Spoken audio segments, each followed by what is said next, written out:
So hello guys, কেমন আছেন সবাই? আশা করি সকলেই অনেক ভালো আছেন। আজকে আমরা যে সিরিজটা এক্সপ্লেন করতে চলেছি, সিরিজটার নাম হচ্ছে পাওন, যার বাংলা অর্থ হচ্ছে বন্ধক রাখা। আর এই সিরিজটার আইএম রেটিং রেট শুনলে তুমি অবাক হয়ে যাবে। আইএম রেটিং রেট হলো 10-এ 7.5। তো বুঝতেই পারছো তোমরা। আর সাধারণত কোরিয়ান সিনেমার কাহিনী নেক্সট লেভেলের হয়, সেটা তুমিও জানো, আমিও জানি। আর এই পাওন মুভিটা বক্স অফিসে আয় করছিল প্রায় 100 কোটি টাকা। তো চলুন এবার আমরা সরাসরি মূল গল্পে চলে যাচ্ছি। মুভির শুরুতেই আমরা সিয়াং নামের একটা মেয়েকে দেখতে পারি, যার জন্ম কিন্তু চায়নাতে হয়েছিল, কিন্তু থাকে সে কোরিয়ান। আর আজকে কোরিয়ান আর চাইনিজদের মাঝে একটা বড় বাণিজ্যিক ডিল হবে। আর সিয়াং চাইনিজ এবং কোরিয়ান দুটোটা ভাষায় কিন্তু বলতে পারতো। মানে সিয়াং আর কি ভয়েস ট্রান্সলেশনের কাম করে। আর সিয়াং এর পারফরমেন্সের জন্য চায়না এবং কোরিয়ার মাঝে একটা বাণিজ্যিক সম্পর্ক স্থাপন হয়। সেই জন্য সবাই সিয়াংকে কংগ্রেস বলতে থাকে। কিন্তু ঠিক তখনই সিয়াং এর কাছে একটা ফোন চলে আসে। আর ফোনটা আসার সাথে সাথে সিয়াং তাড়াহুড়ো করে ফোনটা রিসিভ করে, আর ফোনের ওই পাশ থেকে বলতে থাকে, গত 10 বছর ধরে যাকে আপনি খুঁজছেন তাকে আমরা পেয়ে গেছি। আর এই কথাটা শোনার পর সিয়াং তাড়াহুড়ো করে একটা জায়গার উদ্দেশ্যে বেরিয়ে পড়ে। আর সিয়াং যখন গাড়িতে বসে যাচ্ছিল, তখন আমরা ব্যাকগ্রাউন্ড মিউজিকে সিয়াং এর কণ্ঠে একটা কথাও শুনতে পারি যে, এই লোকটাকে আমি গত 10 বছর ধরে খুঁজছি।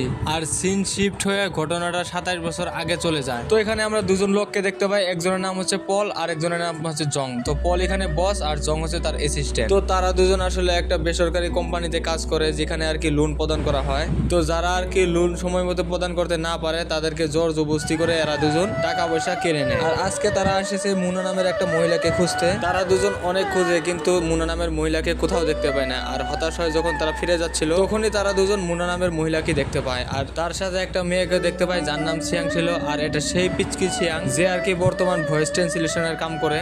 আর সে এখন অনেক বড় হয়ে গেছে। আর তখন পল আর তার অ্যাসিস্ট্যান্ট মুনা নামের সেই মহিলাটার সামনে যায়, তার কাগজ দেখায় যে, গত 3 মাস ধরে তুমি লোন পরিশোধ করছো না, আর তোমাকে আমরা অনেক খোঁজার চেষ্টা করছি, কিন্তু তোমাকে আমরা কোথাও পাই নাই। আর এই কথা শুনে মুনা নামের মহিলাটি হতবাক হয়ে যায় যে এখন কি বলবো। আর তখন পল আর তার অ্যাসিস্ট্যান্ট মিলে সিয়াং নামের ছোট্ট মেয়েটাকে ওখান থেকে নিয়ে চলে আসে। আর পল মেয়েটাকে কোলে নিয়ে মুনা নামের মহিলাকে বলতে থাকে, লোন পরিশোধ করার সাথে সাথে তোমার মেয়ে তোমার কাছে চলে আসবে। এই বলে ছোট্ট সিয়াংকে নিয়ে পল ওখান থেকে চলে আসে। তো এখানে আমরা দেখতে পাই সিয়াং অনেক কাঁদছে, কারণ ছোট্ট মেয়ে। সিয়াংকে নিয়ে পল আর জং তাদের বাড়িতে নিয়ে আসে।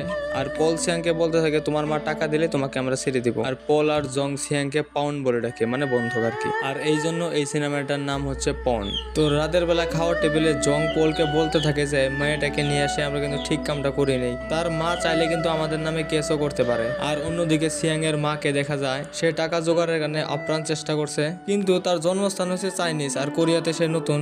আর সেই জন্য কেউ তাকে টাকা ধার দেয় না। আর সিয়াং এর মা অবৈধভাবে চায়না থেকে কোরিয়াতে আসে, সেই জন্য পুলিশও তাকে হন্য হয়ে খুঁজছে। আর একটা সময় দেখা যায় মুনা নামের সেই মহিলাটা কোরিয়া থেকে চায়নাত ফোন লাগায় আর একটা লোকের কাছে সাহায্য চায়। আর মুনা যখন কথা শেষ করে ফোনটা রাখতে যায়, তখনই FBI এর কিছু এজেন্ট এসে মুনাকে ধরে ফেলে, কারণ সে অবৈধভাবে চায়না দেশ থেকে কোরিয়াতে এসেছে। সেই জন্য মুনাকে ধরে সিধা জেলে পাঠিয়ে দেয়। অন্যদিকে দেখা যায় পল জং তাদের অফিসে বসে আছে, যে মুনা কখন টাকা নিয়ে আসবে আর কখন তার মেয়েটাকে নিয়ে যাবে। মানে একটা ভেজাল টাইপের মতন, যে ভেজালটা বিদে হলে আর কি বাঁচা যায়। আর তারা তিনজন যখন গাড়িতে যাচ্ছিল, তখনই মুনা কি করে, গাড়ির দরজা খুলে দে দৌড়।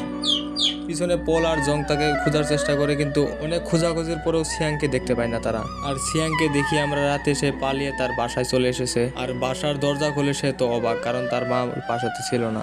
তো রাতে সিয়াং তার মায়ের কথা ভেবে অনেক কান্না করে। আর ফ্রিজে অল্প একটু খাবার ছিল, সেটা খেয়ে তার পেটের ক্ষুধা নিবারণ করে।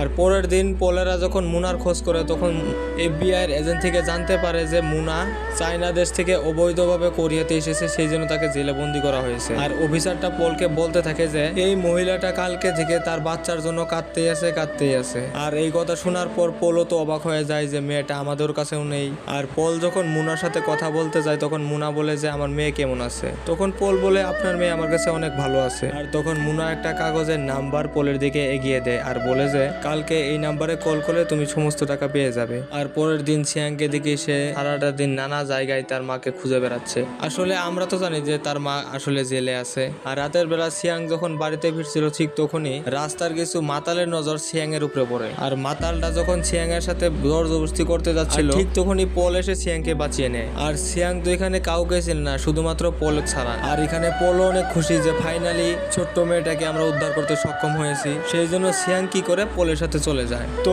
প্রথম পর্বটা এতটুকুই। ভিডিওটা কেমন লাগলো অবশ্যই কমেন্টে জানাও। আজকের জন্য বিদায় নিচ্ছি, খুদা হাফেজ।